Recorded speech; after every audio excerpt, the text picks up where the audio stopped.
Presiden Susilo Bambang Yudhoyono menggelar rapat kabinet terbatas membahas insentif dokter dalam program BPJS Kesehatan.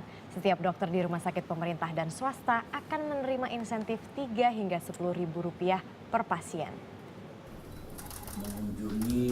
Rabu pagi sejumlah menteri kabinet yang terkait dengan program BPJS seperti Menkes, Menko Kesra, Menko Perekonomian, Kepala Bappenas, dan Ketua Ikatan Dokter Indonesia hadir dalam rapat kabinet terbatas di kantor Presiden.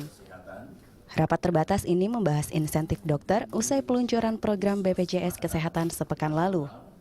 Mengacu pada pelayanan kesehatan paripurna, maka insentif tenaga medis ditanggung negara. Masing-masing diberi insentif Rp3.000 untuk tenaga medis di rumah sakit pemerintah dan puskesmas, serta Rp8.000 hingga Rp10.000 di rumah sakit swasta. Kalau puskesmas itu sudah berstatus BLUD, ya, Badan Layanan Umum Daerah, maka dana itu dikelola sepenuhnya oleh puskesmas. Namun, kalau dia belum berstatus BLUD, maka sesuai aturan dia harus masuk dalam APBD, kemudian oleh pemerintah daerah dikembalikan kepada puskesmas itu. Presiden dan menteri terkait membahas bersama dan mencari formula terbaik insentif dokter dalam program BPJS. Evaluasi 3 bulan dan 6 bulan akan dilakukan untuk memastikan bahwa implementasinya akan lebih baik.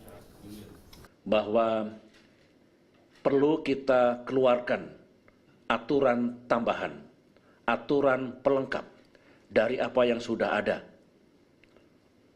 Untuk memastikan insentif dokter dan tenaga medis di daerah itu betul-betul sampai kepada alamat, tepat waktu, dan juga tepat jumlah. Pasca diluncurkan 1 Januari 2014 lalu, program BPJS Kesehatan masih terus dikembangkan.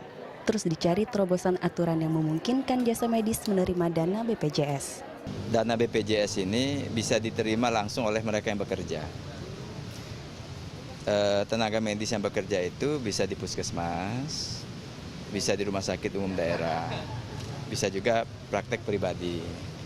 Peraturan terkait insentif ini akan terus dilakukan evaluasi, terutama terkait anggaran agar menjawab keluhan dari para tenaga medis.